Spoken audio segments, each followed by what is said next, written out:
Rolling. What's up, y'all? My name is Ian Edwards, and welcome to the Soccer Comic Rant. And if you're listening to this podcast, you could also watch it on YouTube at Ian Edwards or Ian Soccer Comic Rant Edwards.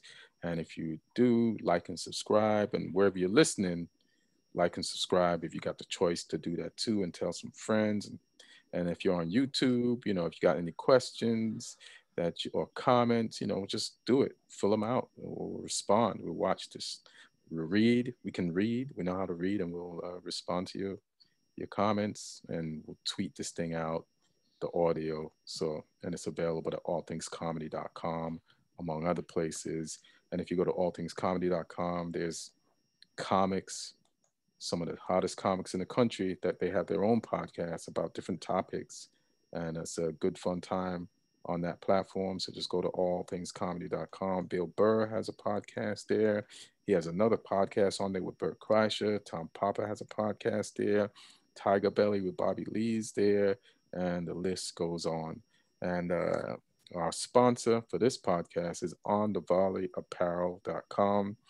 And if you go to onthevolleyapparel.com, they got tanks, tees, hoodies, and sweatshirts with soccer/hip hop logos on the front of them. They are fly, and you can use my promo code Comic Rant and get 20% off. So go to onthevolleyapparel.com and get yourself something, or outfit your local soccer team. You could do that.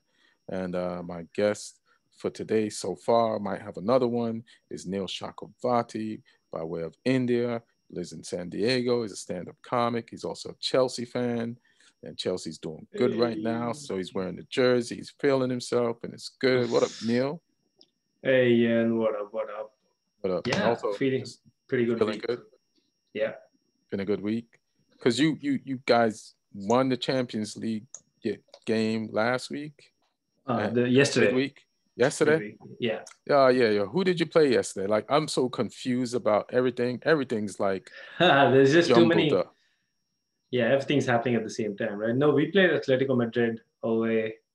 Yes. It was an away. And then a bicycle kick from Giroud. From the beautiful, handsome man. I know. It looks like a fighter pilot.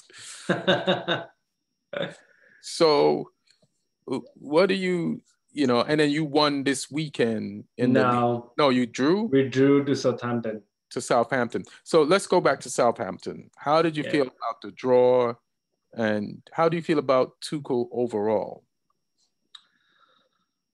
Well, he's been given anytime you take over a team in the middle of a season, it's it's not easy, right? So you gotta kind of give somebody some time. But I mean, the issues we're seeing right now aren't that different from the issues we had before. Like, we're still seeing issues where our attacking play is, and Tuchel mentions that too. Like, we're doing really well for like 80 meters, but then the last 20 meters is where there is a certain lack of cutting edge. I mean, there's build-up play. What used to happen under Lampard is, and that's why Timo Werner had this, he was getting slated all over the park, right? Because he was missing so many chances. So we're having a lot of build-up play. We're creating a lot of chances, but our attackers are really not finishing. I feel what's happening now is, and I feel like part of it is by design, because like he's gone to a 3 at the back, a more conservative, more compact 2, 6 midfielders in a pivot there. So now we still have the build-up, but we are not even creating that many chances. So, which is why games... But y'all are creating points. Which is what Lampard wasn't doing. Well, against these teams, to be fair, Lampard was doing too. Like, we did beat like the teams we won against, like Newcastle, Sheffield, Spurs, again, a narrow win, which is like almost identical to the way we drew with them earlier in the season. Just that, we got the penalty this time. We didn't get the penalty earlier. So there's enough to see about Tuchel to say that, there's been progress.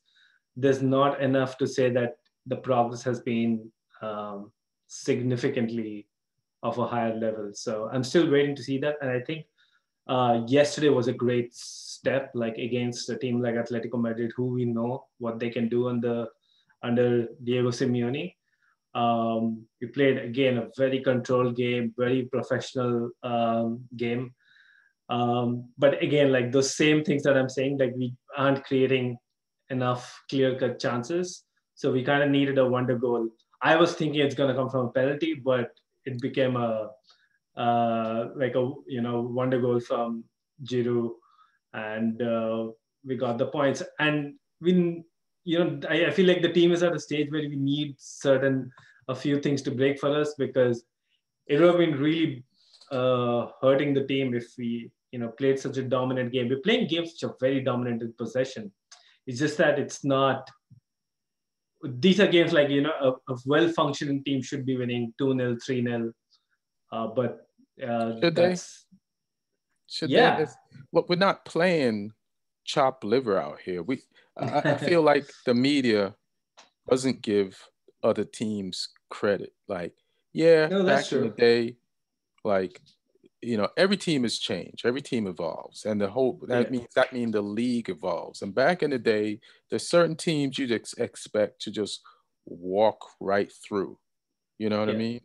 But I feel like every team is stronger, especially in the Premier League, and they can cause you difficulty. Like there's no easy matches, but after a match, if a team that has a traditional top five ranking or top six or top four ranking doesn't like dust off a team yeah, below it or yeah, that's supposed to be below it, it's like and it's like and and the league has changed so much that Everton and West Ham are right on the door.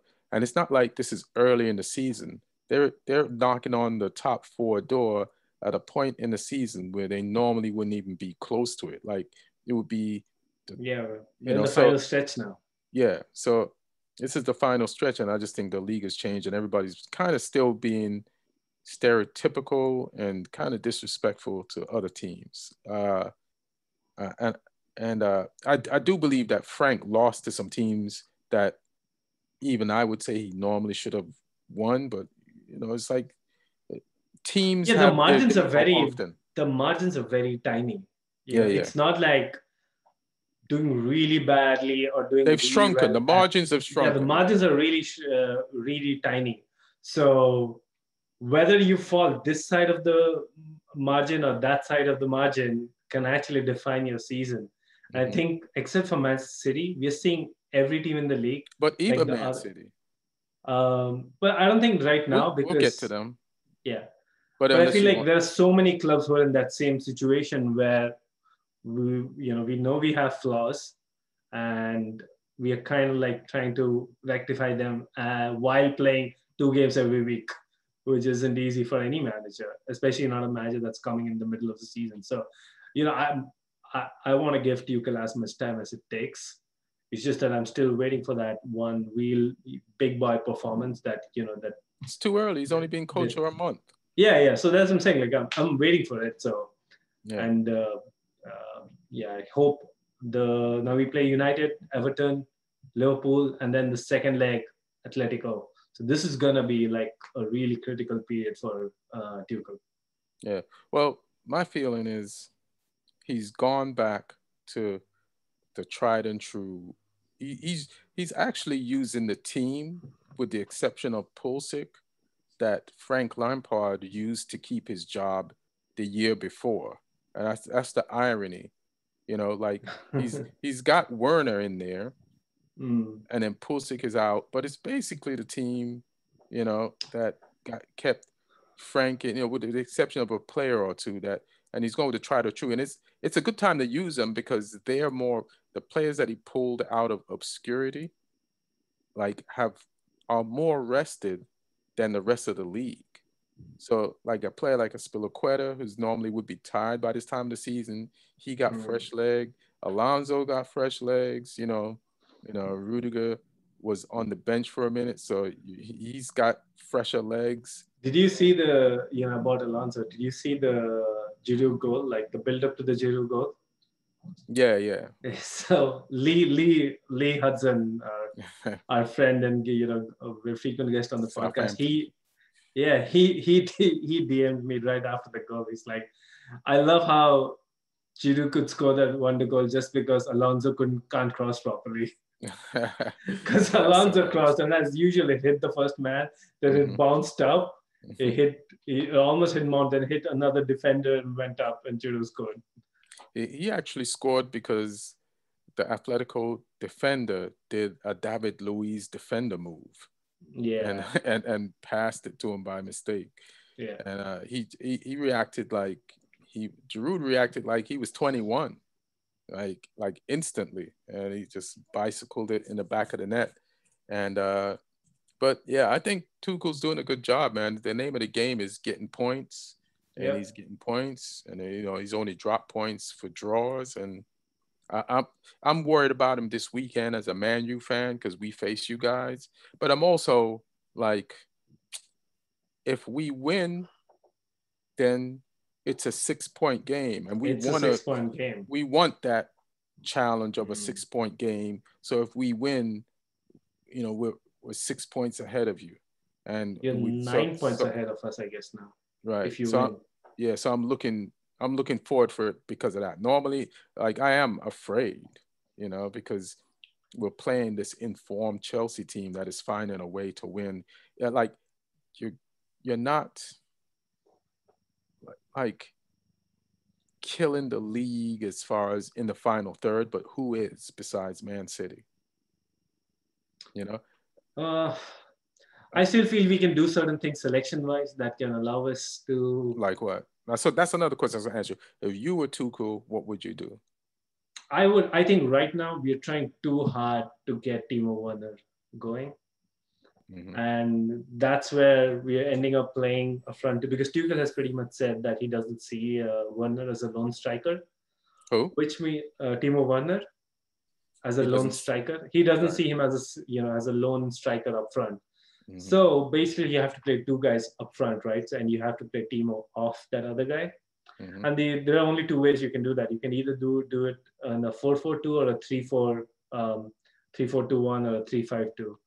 So the problem with doing it with the four at the back is right now our midfield is too unbalanced to try that. Just having two players there is too um, is gonna be too risky.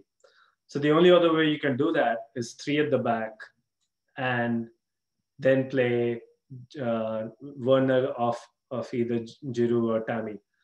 But I feel the problem with that is like just to accommodate Werner in that position, we are letting go of a lot of other creative players. Like instead of having two fullbacks and two wingers who can, create overloads on the flanks, we just have two wingbacks right now, and so I feel like we're kind of compromising a little bit on our attacking play, So and so so what would that's what resulting would you in do? chances. I would go with either a 3-4-3 or a proper 4-2-3-1 or a 4-3-3, and have like two wingers and two fullbacks behind them, Who would your fullbacks be? Chilwell and Reece James. The guys who were playing when Yeah, Lampard got fired. yeah, and when we had a long unbeaten run before that too. So I feel like this is what Tuchel's strategy is. This I'm going to win now, right? I'm hmm, gonna I'm gonna build up some points and get us in the Champions League, and then in the off season, right, when I can have an off season with the team, then I'll get these new players in the preseason, like into the system, and then I'll use them. But for right now, this is a salvage, a top four spot job, and we have to be like basically they're playing long ball. They're playing long hmm, ball. They're playing yeah. route one team selection. You feel me? Yeah, like Yeah, but that what can will lead get to us? dropping off points though, because we've come close to dropping points a few times, and then But it that's finally the happened league. at Southampton. That's the league. It's like listen, man, you drop points. Everybody else is dropping points. The only team that's not dropping points is Man City. You've Yeah, but we probably can't afford to. You guys already have that lead. We are trying to get there. So for like the United game, for example, for you guys, I think it suits you guys to have like a draw, come out with a point. But for us, it's almost become like a must win right now because we want to drag you back into that top four race. Right now, you and Leicester are way ahead. we're not that far ahead. I What think are you're we? like 6 points away, right? 6 points. That's 2 games. There's how many games left in the season? We're on at game 25. There's I know. it's And one of just these games is the game that is in our hands where we can take some points off you. So that's why I want us to like go ahead and try and win that game. I think you will try to win it. At least Yeah. for the first half, you know. Yeah, yeah. Like No, and one thing I would say is that even though I'm saying like I'm not liking the way we are attacking players under Tuchel, mhm, because even in our worst form, like the 8 game slump we had under Lampard that led to his sacking, mhm. even in that we created 16 big chances in 8 games. In Tuchel's 6 games, we've created only six. So it's almost a half 50% drop off in but the good thing is Tuchel is aware of this because he's constantly said, so he's not somebody who's like trying to brush that under the carpet. He said Mhm. that we we're doing well 80 the 80 meters, we're not doing well in the 80 20 meters. That's just not finishing. He's saying even the chances we create, those are like half chances. Like Mhm. we need to clear to create more clear cuts. So I'm very hopeful that Tuchel, with the experience he has, will he's working on this and he will figure out a way. You should Uh, be optimistic if when you're yeah, creating less chances, you're actually getting goals. What happens when and the coach is brand new, like after a few months, like yeah, you probably guys will start peaking towards the end of the season. There's enough games to change this whole thing around. I think you guys will be yeah, fine. Uh, yeah. like what do you think of Tuchel like as a personality though? Like I was watching, I think it was a Southampton game, and he gesticulates so much, and he seems to be yelling at his He own got a play. little frustrated, So, and so that's what is that happens. too much? Is that it's almost it's just not it's not friendly. So I'm like, will you turn somebody off? Will you make somebody like a player too nervous to make a mistake in the middle of a game? Like how? Like these things, I feel like they're part of somebody's personality. Hmm. I don't think you can like, oh, just because you're under the spotlight now in the Premier League, so much pressure that I don't think at this level you can change that. And you'll see a lot of these things when things are going well. Like say we end up winning a trophy, or like in a year or so we end up winning a league. Hmm. These things, or even if we get top four right now, the place where he got us from, these things will be touted as positives of Tuchel. Like he's emotional, he is passionate about things, he gets the team going from the sidelines. Yeah, if it works, but if If it it doesn't, works, but then if it doesn't work and the results don't show up, they'll be pointing at these same things. Because I exactly. saw this same thing happen under Antonio Conte. Conte was a guy, if you see him on Yeah, the yeah. touchline, he's literally a conductor. He's literally saying, go here, go there. And we won the league, and this was like the best thing that has ever happened since sliced bread. But And then then what happened? next season, oh, he's frustrated. Oh, he doesn't know how he needs to get a grip. So, it's like any When it other thing, it's works, results the based. media loves it, and when it doesn't Yeah. work, It's a yeah, lot. yeah, I One thing agree. I didn't like about Tuchel was Hmm. this is something I really have to point out. He kind of so Tammy Abraham goes off at the 45th minute, and Hudson Odoi comes on, Hmm. um, which is fine. Like you as a manager, you can make a sub at any time, Hmm. and we look better. And we create a few overloads. One of those overloads leads actually the penalty that Hmm. from which we equalize. And then he takes Hudson That's Odoi some off. off in the 75th minute, which Hmm. was, first of all, it was really shocking to me, like, because I thought he was doing well. Hmm. But fine, coaches, managers from the touchline, they see the game a little differently, more analytically than we can. Hmm. And that's his prerogative. If he Who did he put feels, in? Reese? he put in Ziyech, Ziyech. All Hakim right. Ziyech. Hmm. And so I don't And like saying Ziyech was that. playing fullback. No, Ziyech was playing. Ziyech, so Hudson Odoi was not actually playing wingback. Oh, okay. He was playing in a as an attacking midfielder, Mm-hmm. and Ziyech kind of played the same place. But what I didn't like was after the game, he kind of goes and throws him under the bus, saying that, well, he wasn't pressing well.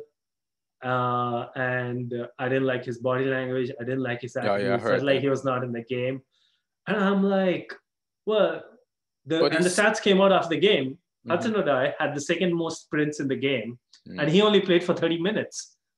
So I don't even know whether he was being totally honest about that. And he put in Ziyech, and I actually feel we had a chance of getting that winner, but Mm-hmm. that completely dropped off. They lost a little bit of our intensity in those final 15 minutes. So, and again, like, okay, fine, if you want to do that, don't go like in the press conference a number of times, like, because he said that in the the Sky Sports thing, and then he went and said that in the overall press conference. Like, um, That's before don't, he got the stats. yeah, like, and maybe he was trying to send a message to the entire squad, Mm-hmm. but I feel like it's a little bit of a cop out if you pick like the two young guys who won't throw up a stink to do that, because there were at least 5 or 6 other players in that game, senior players, who you could have said that you guys weren't carrying out the game plan, and you guys weren't completely at the races that day. Mm-hmm. But he it is his call to, like, pick. Maybe he thinks, like, I have these guys on board, and let me use them to send a message. I didn't like that at all, because But in the Champions League game today or yesterday, he started started. Hudson. Yeah. So he at least he's like, all right, let me fix this. And let me put the confidence back in this kid that Yeah. I might have taken it from. And he started him. So and I you know, like like I'm with you too, because Hudson has been like in in a team where they don't create a lot in the final third, like Hudson has come the closest to looking Mm. creative since Yeah. Tuchel got there. When I watched the Chelsea game, so I don't know. Maybe he felt you know Hudson has been playing most of those games. Maybe he was tired, and he's like, I don't think he's gonna give more this game.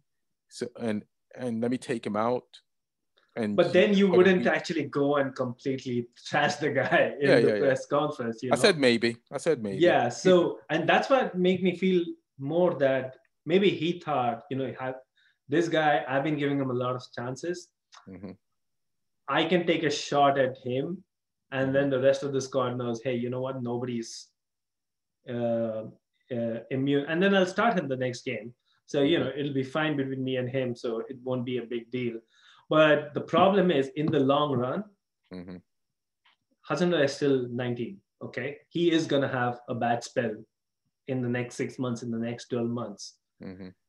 And at that time, these things are going to get, these comments, these, or, the mental impact of moments like this will, start coming back among fans, among the media, and it will reach the player too. So I just feel like you should, and I've, Mourinho in his prime, like, he will blame everything in the world, like, except blame the player publicly. So yeah, Well, I he don't. played in the next game, so I'll give him props for Yeah, that. And that's like a public apology, you know, to yeah, play in the probably. next Yeah, game. you're right. Yeah. Uh, so that's Chelsea, and then this weekend you got Man United. So you know, just to talk about the Man United game, just to blend it into, like what are we going to talk, about our thoughts on who's going to win the game.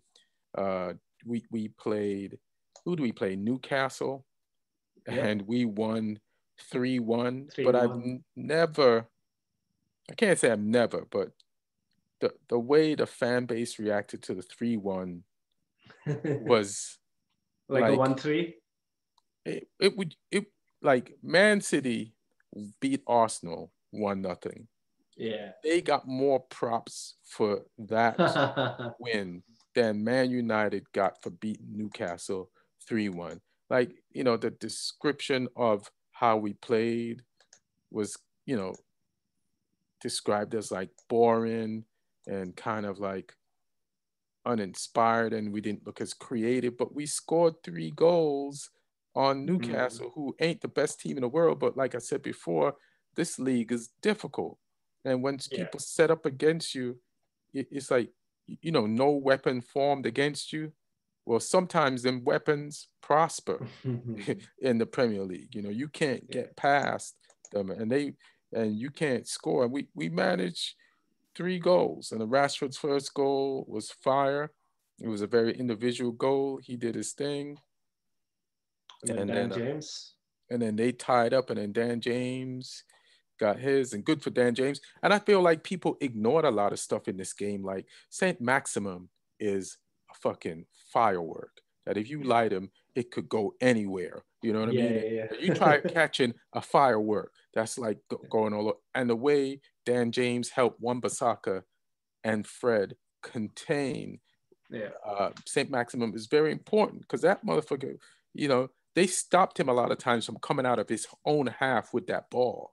And I think that's just great, like coaching and game planning, like pinpointing who's dangerous and making sure you put the fire extinguisher on that person.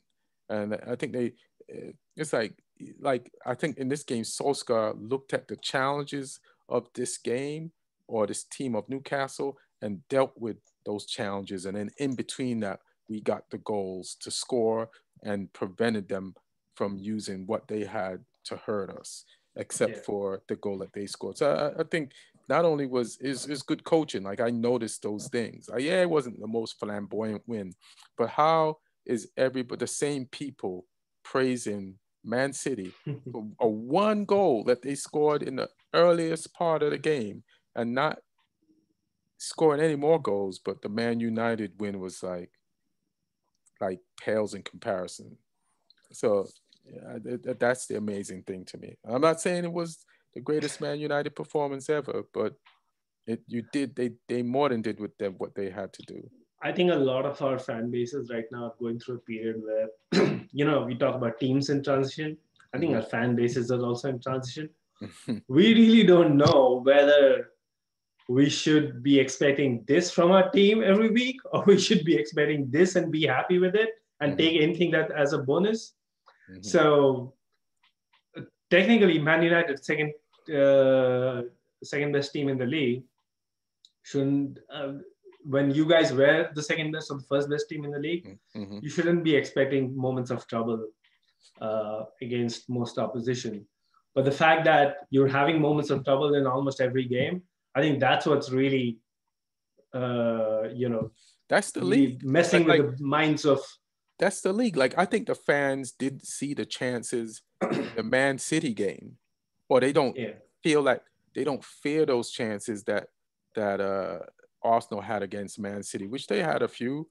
They didn't fear them because they're not emotionally connected to Man City. So a yeah, shot across our bow is worth way more a shot by some other team across a Man yeah, true. bow. I just think people are just not like looking at the whole league. Yeah, and like so many teams, like we have flaws, right? Our team has flaws, your team has flaws. Yeah. So it's not gonna be every game isn't gonna be smooth sailing, 3 points, clean sheet. So I think fans just have to accept that Mm-hmm. in this period.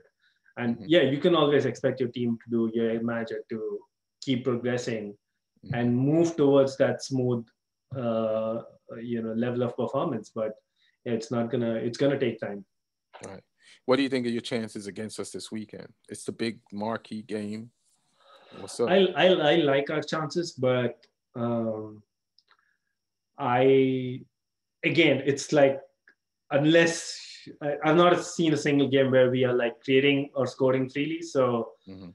But you if we managed to score.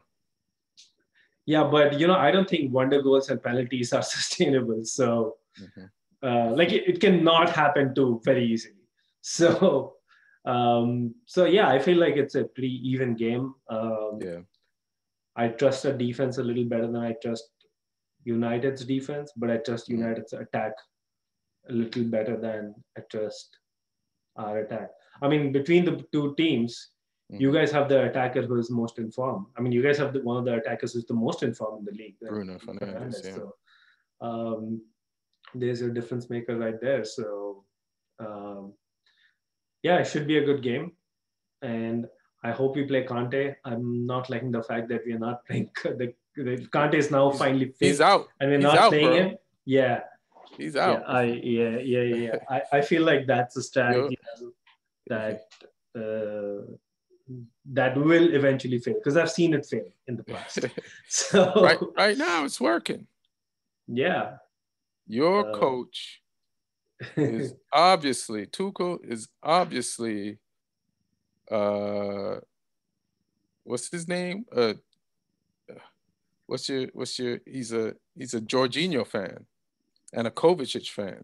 Jovic fan. Well, I think one of the reasons why I have sympathies with Tuchel when it comes to that deep midfield role is because we have so much of imbalance.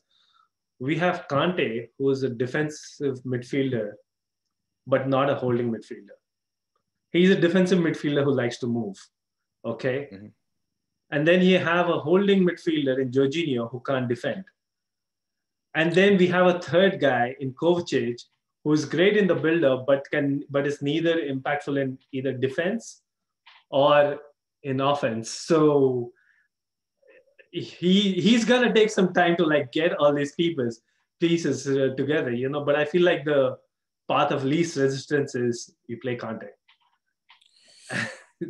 Yeah, we'll see. So, We'll see. Uh how I feel about the game. Uh hey man, I know when we played, we have a bigger chance of losing than when Frank was your coach. That's how I feel about this.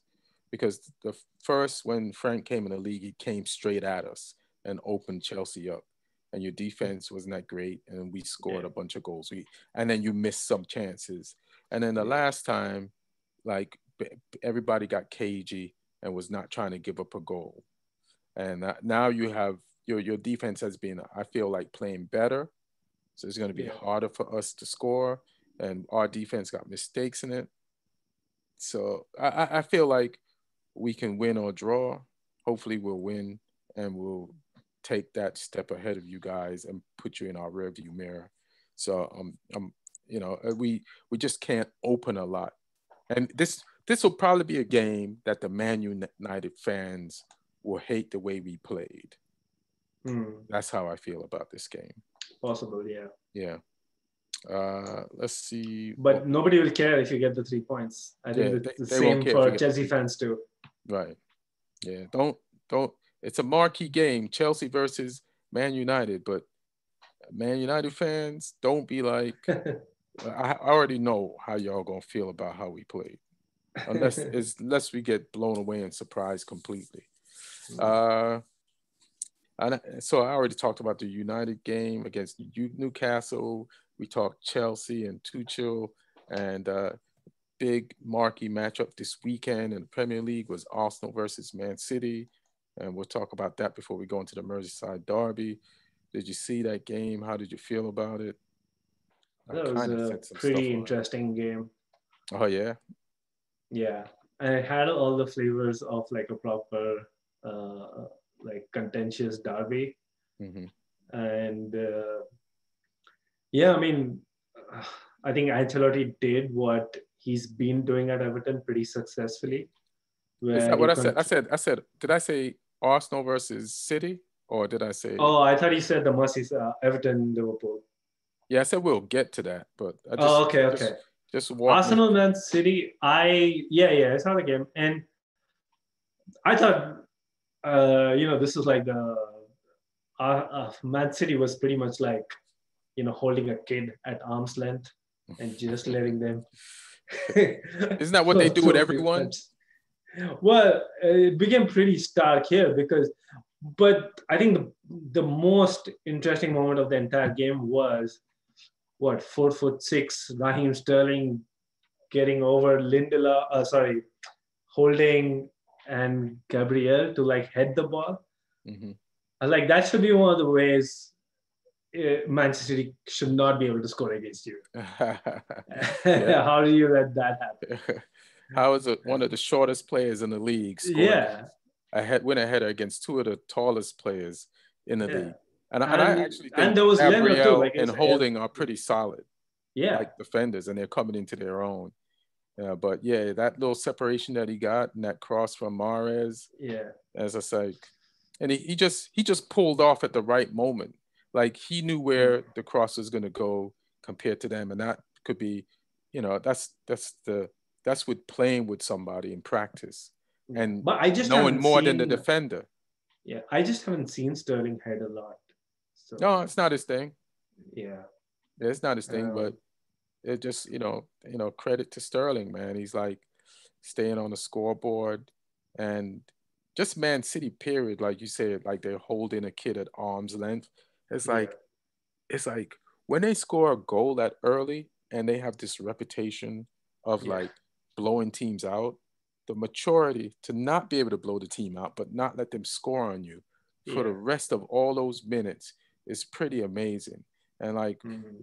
in the years past, uh, Man City's offense was the impressive thing about them, but in this drive that they're making now to win the league, it's their defense that's the most impressive thing. Like there's so many Yeah, games when they scored early goals and you're like, oh, they're about to blow these dudes out. And then yeah, they only score one more goal or no more goals, but they prevent other team from scoring anything. And that's I think only like Everton scored on them, like in the league, in this last like I think run or Salah scored, right. um, and I think we scored, but like we for us it was more of a consolation goal. We scored it like pretty late. Hudson-Odoi scored like in the 90th minute or Yeah, something. like a garbage goal, garbage time Yeah, goal. Like it's yeah. So yeah, it's pretty rare for somebody to score on them, and it doesn't even look like anybody's going to be able to take any points off them between now and the end of the season. yeah, like to score a goal in the trying to see what time I think it was the second minute. in the second minute and then just shut it down for Yeah. that long. And yeah, man, it's pretty impressive. And I think your boy Arteta, like not even like he rolled the dice. He started Odegaard and played Saka and Mm. Pepe. I still don't know, just because you get a player on loan, you don't have to use him. I still think Smith Rowe should have been in there ahead of Odegaard because I like how he links up Mm. with Saka, but maybe it's where he played him. But I like how Pep loves Arteta, and You think that was what was happening? I mean, like not Let me not not blowing get him this out, guy. Yeah, let me like not get let me rid not of get this him guy's fired. mortgage. Yeah, Yeah, he probably knows how much his mortgage costs. no, but You know.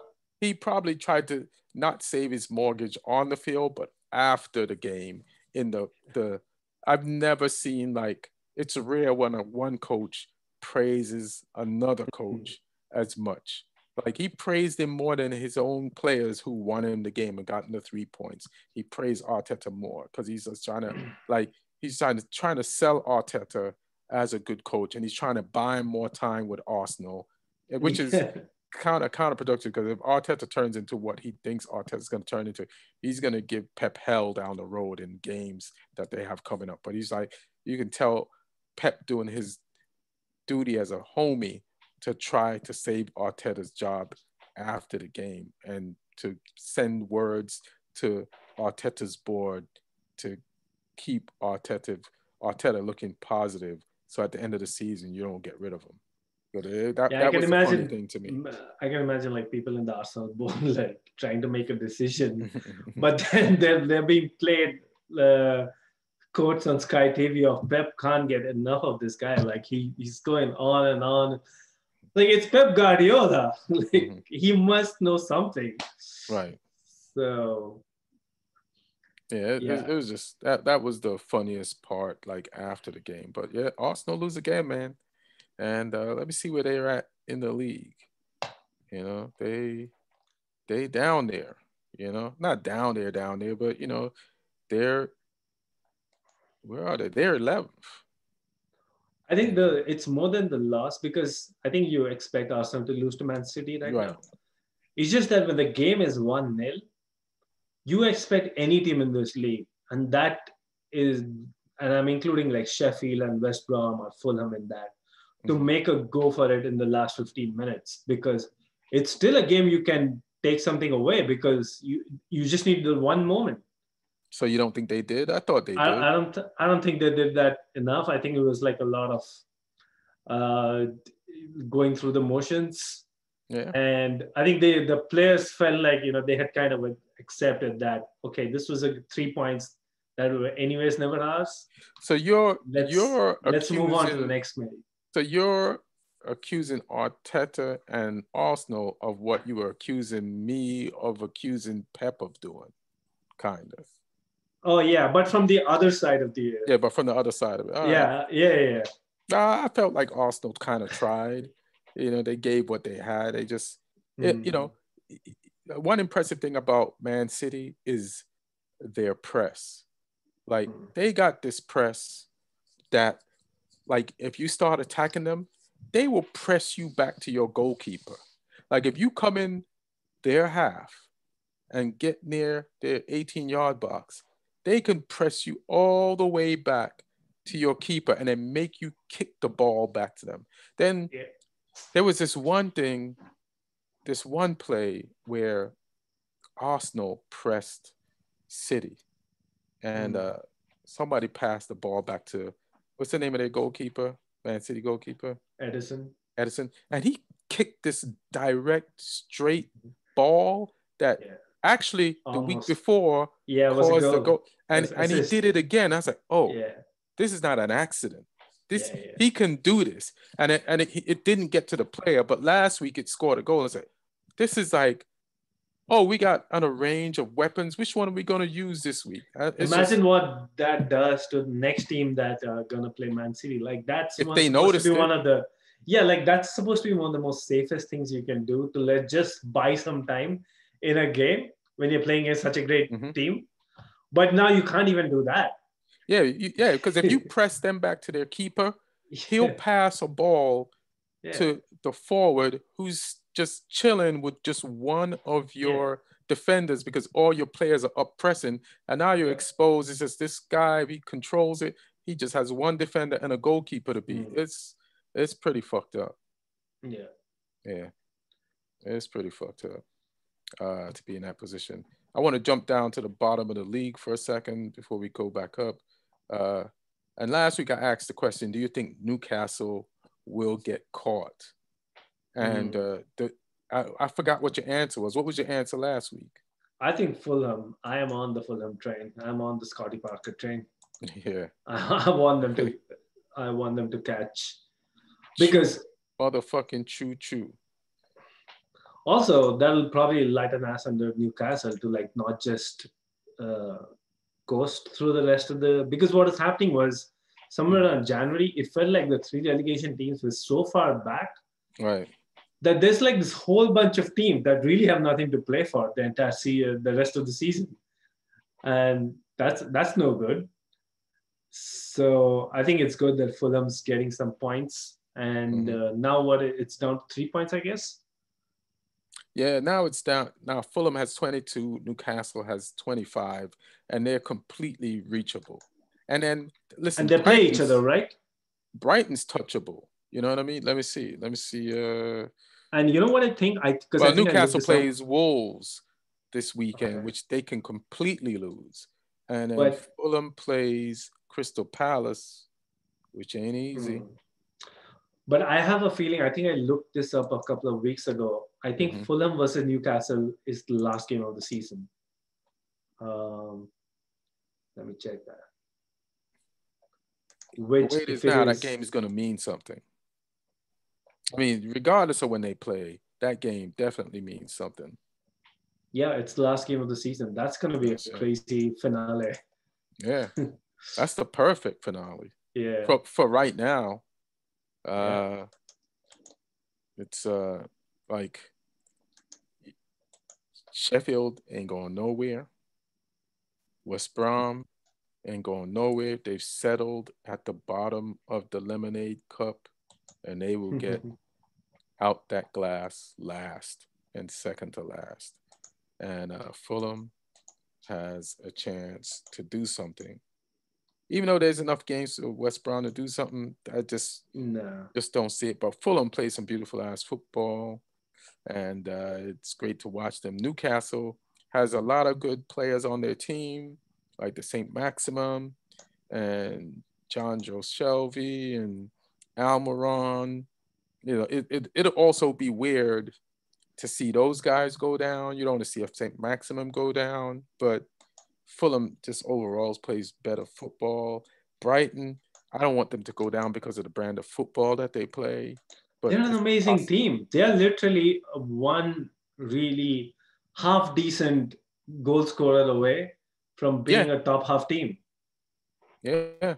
So's Fulham, kind of. No, I think Fulham needs more, but just a half. like Brighton, if you see like their defense, I think I was looking at some of these underlying stats. Like they're among the top four in the league. They're just missing a few, very few pieces. I think Graham Potter is an excellent coach. And like even the last game, Crystal Palace Brighton. Crystal Palace won it last kick of the game, 2-1. Yes, that shit. The Benteke. Benteke. That Benteke. Oh my! What a heartbreak. Listen, I used to hate Brighton, man, because they fired Chris Hughton and got this. Oh yeah. But they kind of won me over because he's been playing brilliant football. But if any person in the league my heart breaks for is Benteke, just like all the promise that has never been realized.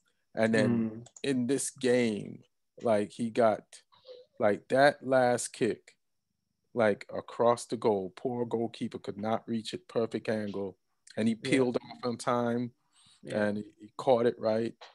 Normally Benteke would just hit that off the post or something. Like that's how bad of a luck he's been having. And he protracted that ball correctly in the net. His teammates are so happy for him, and it's almost as like his testimonial goal. You know what I mean? But that was pretty. They had like 3 shots entire game. Brighton had 24. Yeah.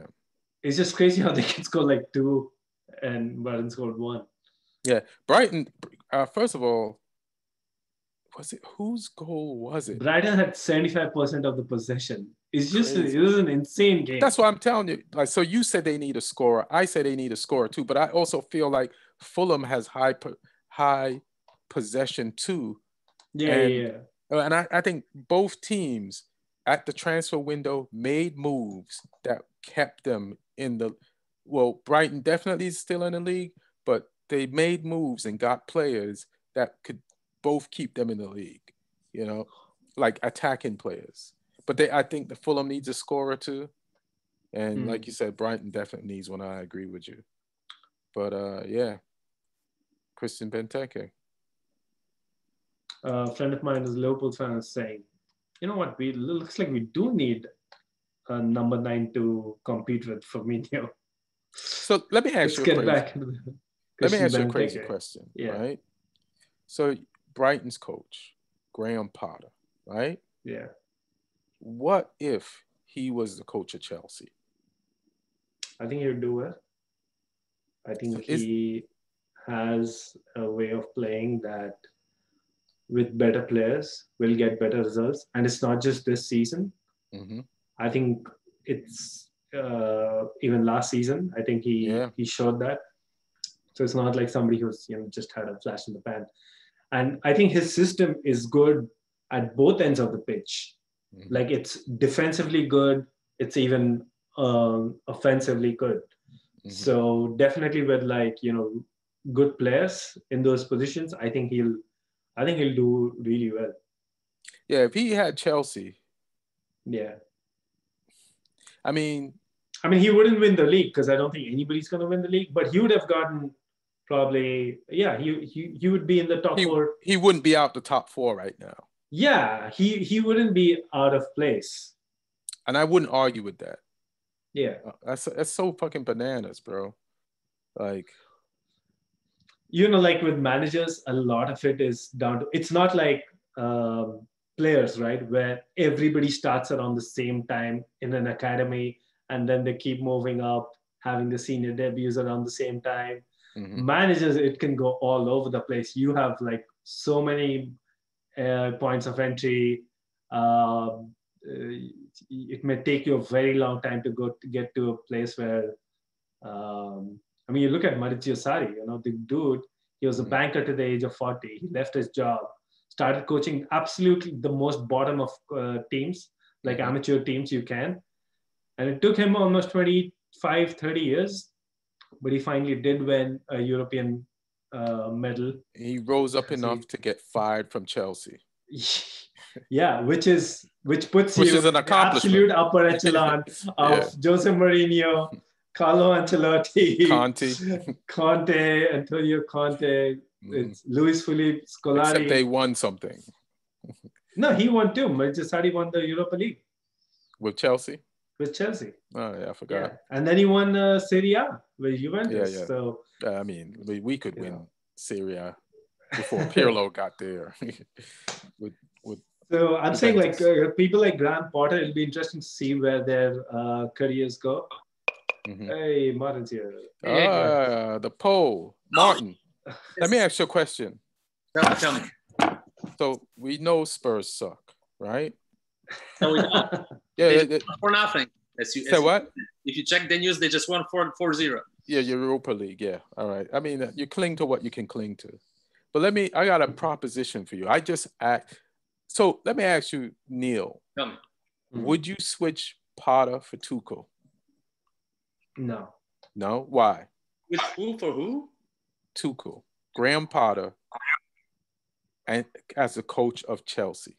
I wouldn't switch Potter for Lampard too when Lampard was there. You wouldn't? Why? Yeah, I wouldn't. Why? Because, why not? Because I felt they were doing a good enough job too. So for me to go to that next level, it'll have to be somebody, because you see all the things I'm telling about Brighton, where you're doing really well, you're just missing out on those couple of pieces. If you look at all the underlying stats of Chelsea under Lampard, right up there too. So, and even Tuchel, like he's got those things in his repertoire. I don't see him making those obvious mistakes that should ask me to go in for somebody like Potter, even though I rate Potter as a manager. I would take Potter over Lampard, but I wouldn't take him over Tuchel. Now, Martin. Why? What am I not seeing? Say what? What am I not seeing? What do you mean? I mean, what am I not seeing about Potter? Why would you like to have him ahead of all those people? Why? Because we're looking at Brighton Hove, right? Do you watch them play? Well, they might get relegated. Newcastle first, but they might get relegated. Newcastle is more pragmatic, at least. What? I think Newcastle is more pragmatic in the way they play. Yeah, they are. Lately, especially when Wilson is injured, they're not. But I think. But listen, like I don't know if you watch Brighton. Let me lead you into this. Okay. Like there is no question when you watch Brighton Hove, they are playing the type of football that you need top players to play. But they're playing that type of football with players who you would not necessarily think could play that type of football. Now, if you took this coach who made those players play upper level football and gave him some goal scorers on a better team with players with the skill to play that type of football, would you take him over Mourinho? Never. Never? Why? He didn't prove anything so far. He didn't win anything. He didn't prove anything. His football is very ineffective. His team is not scoring goals. But why is his team not scoring goals? Is it the quality of the forward that he has? I don't know. It's not like they create that many chances. They create a lot of chances. Could you hit him with the stats? Hold on. Oh, no.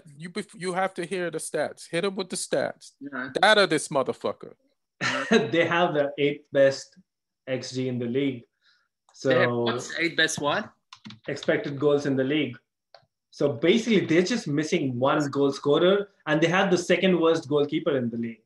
So they're going through something similar to on the goalkeeping side that we went through last season with Kepa. So I mean, I really feel like they're one goalkeeper and a goal scorer away from being like a top, at least a top half team. They can even like push top 6.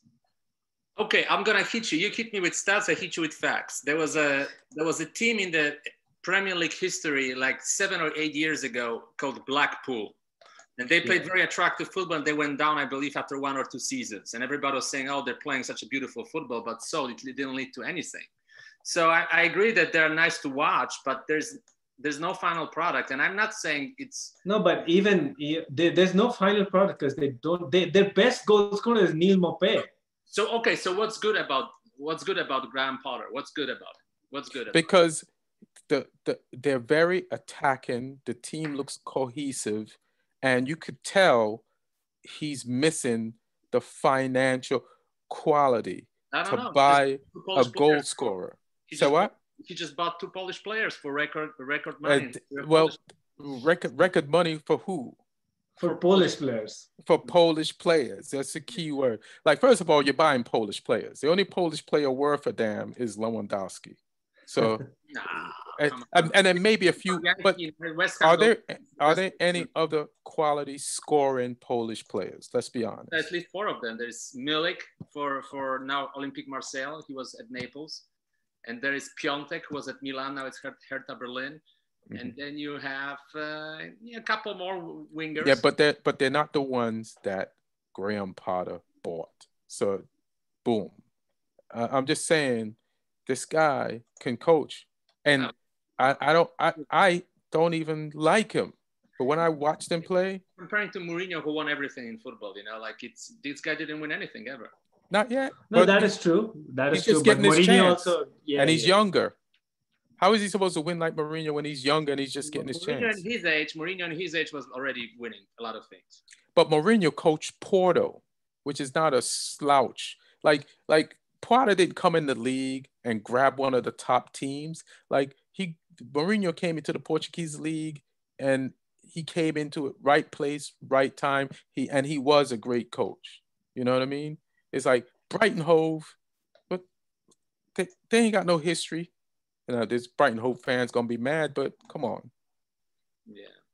They got the best seagull logo of all time, though. Well, I think they were better last year than this year, so I don't see progress. I see regress. And that's the history that they got, the best seagull logo. Well, that's not good. No, but guys, they're better than last year. They were much better last season than this season. The last season they were just better, beating big teams. I think it's hurt them though too that some of the really difference makers that they do have, like Tariq Lamptey, he's been injured. He's been injured for like pretty much half the season now. If you want to look for one manager, if you want to look for one manager who is overachieving year after year after year after year, look at Sean Dyche. Look at him, in my opinion, than Potter rather. Because Sean Dyche delivers every single year. He went down once, but they were like really embarrassingly bad in terms of roster. But right now, I think he still has one of the best, if not the worst rosters, maybe second worst roster in the league after Sheffield United, and he's constantly overachieving every year. I don't think. Name one outstanding player on Burnley. One. That's not the argument I'm trying to make, because we're talking like attractive, effective football. But Sean Dyche plays a brand of football that it won't win you the team league. Will ever touch him with a barge pole, Yeah. He doesn't win you the type of football. Like when you see Sean Dyche's coach, you're not saying, hey, if I get this coach and put him on a better, he's not proven to you that if he has better players, he can win you the league. If Sean Dyche's brand of football will remain the same, he'll actually bring upper level teams down. So he'll try and play, he'll try and play Tarkowski and Ashley Wood kind of brand of football. With, I don't know, with man. bigger I think teams. like he's overachieving and proving everybody wrong year after year, where everybody's seeing Burnley as potentially one of three worst teams in the league. Nah, nobody's No, saying I think that is true. I think They Martin, are. you're right. They Well, are overachieving. I think they are Fulham has much overachieving. better players. Fulham, West Brom, I would say, have better players than Burnley. Maybe Sheffield United doesn't. That's it. Definitely Brighton has better players than Burnley. Definitely. And they have better players because they've been coached into playing better, and that's the point. No, he has no money whatsoever. They never buy anybody. Brighton Hove ain't got no money either.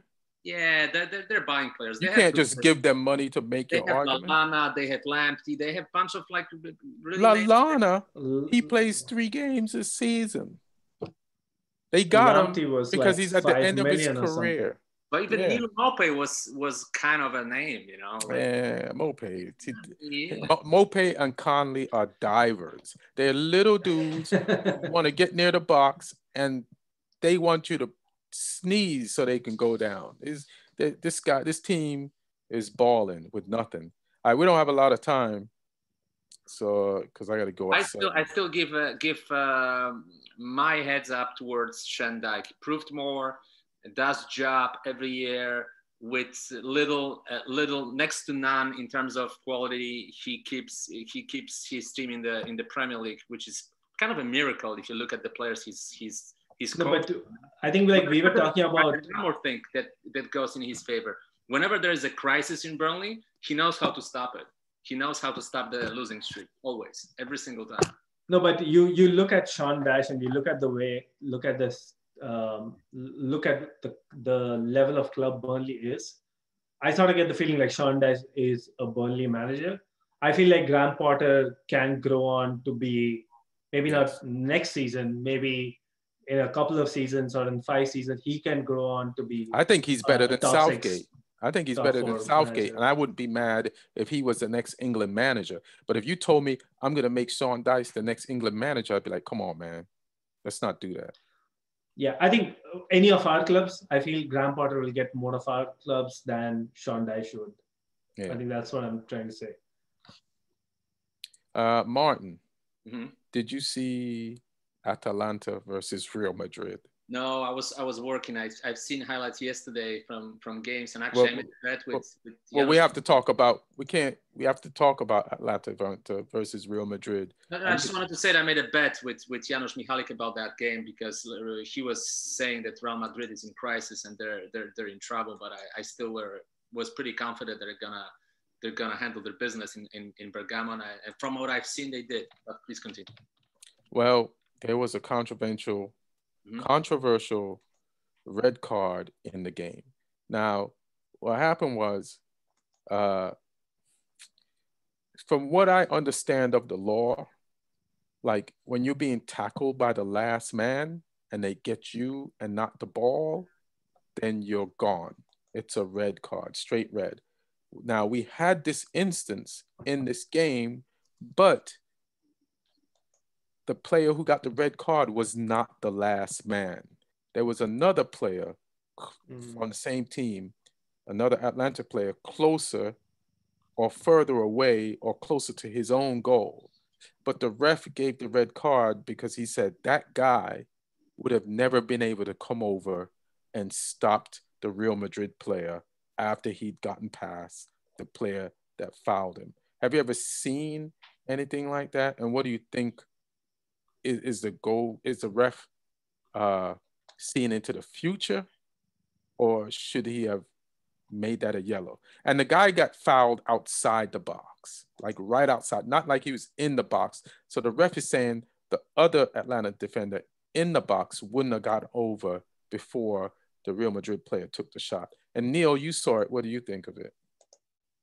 I thought the other guy was, I don't think this was a last man situation, because, I mean, if refs start guessing whether, somebody can, in that particular system can get to it or not, I mean, I feel like you just see where the goalkeeper is, you see where the two players are. I thought that guy was at least equal or nearer to, between the ball and the keeper. So I don't think it should have been a red. Yeah, I think a call like that, it's calls like that that make the offside rule get changed. It's calls like that that make the handball rule get changed and the offside rule gets changed into things that we don't recognize or know what the real rule is. I think something like that, you have to play it just like how it's written. And like you said, not try to predict if a player would have made it over there or not. Like last man is last man, second to last man is second to last man. And it's just a free kick and maybe a yellow card. And also the fact is that red card essentially has such a huge impact on the game. So something like a red card is, unless you're absolutely sure of it, you know, I don't think for something like this it should be a red. Yeah, I agree. And then Real Madrid, like they're a man up for most of the game, and they attack and they attack and they attack, and then finally Mendy puts the ball in with his right foot when he's really a left-footed player. And Mendy's the guy that got fouled in the first place. And so he had a game, you know, he had a really good game. And so like it almost feels like I guess you have to say, and I will admit that like Zidane is a good coach, a really good coach, but he's also has, like when he was a player, he was a real player. There was no luck. He could really play. But as a coach, he's had some of the best luck a coach could have as a coach. Like sometimes he's make these substitutions and he'll put on somebody or start someone that you've never really seen in over his 5 or 4 years as a Real Madrid coach do anything before for Real Madrid, and that person will do something that game. And he's like, how the fuck did he know? And then like I remember when Champions League started this season, they lost, was it to a Turkish team? Like, and Man United won their first few games, and Man United's out of the Champions League, and goddamn fucking Real Madrid just beat Atalanta on a card that maybe shouldn't have, and they probably might have not won this game if Atalanta didn't get the red card. So because Atlanta essentially after that red card had to just defend. Right, because they're an attacking team. That's not their style. So I wouldn't be surprised if in the second leg they managed to, you know, because it's still just one goal, the difference. And I wouldn't be surprised if Atlanta throw up a surprise. Madrid isn't really playing that well right now. They have a lot of injuries too. So, Martin, what game did you watch yesterday? I mean, I checked Bayern, and I had this, this conversation with Janusz about Bayern, because he thinks, and we actually talked on the phone today. He said that Bayern is not playing well, and they have huge problems defensively. That Sula is like 100 pounds overweight, and who? Pavard never really fully blossomed at Bayern, and Boateng is also not playing well, so they have problems defensively, which is true.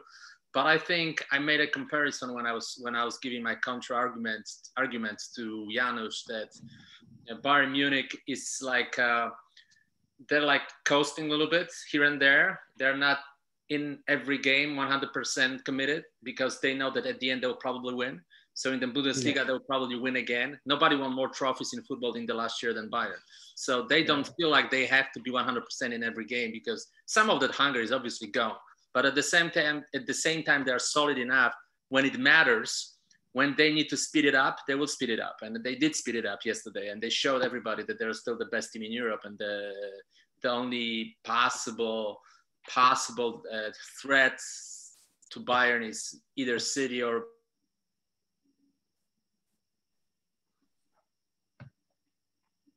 He froze.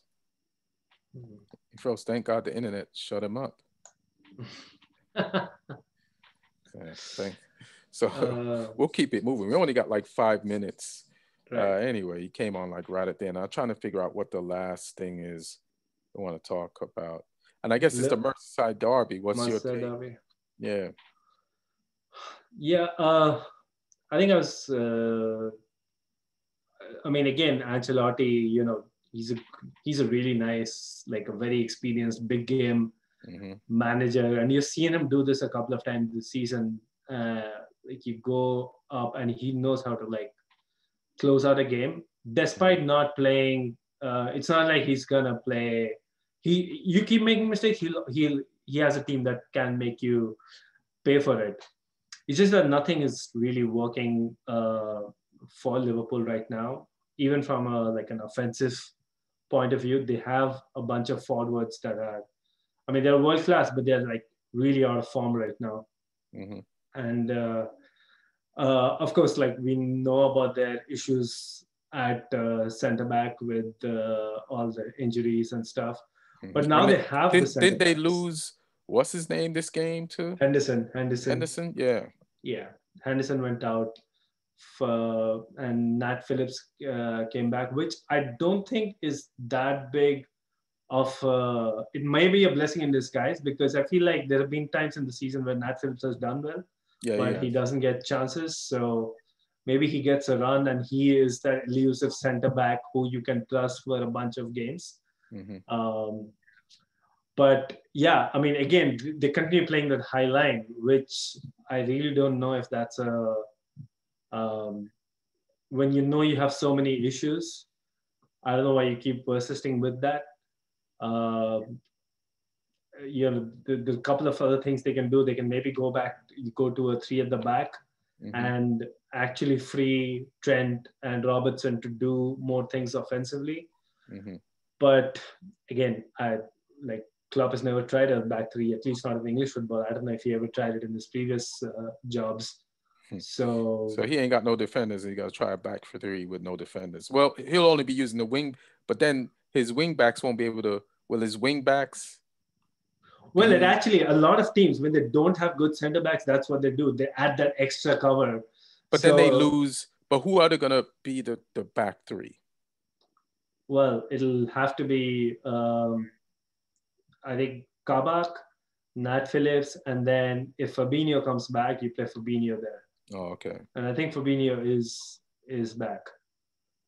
So, I mean, they have to try something. Like, this team right now is unrecognizable from the team that won the league last season. And you can keep saying, you know, injuries and stuff. The fact remains that when you saw the team sheet last game, there were 9 Champions League winners in that team sheet. The drop-off should not be this low. They're close to relegation form right now in the last, I think, since Christmas. So they have to try something. I mean, you know, we all know Klopp is one of the best managers in the league, best managers in the world right now. And they still have, as I said, like all these great players. So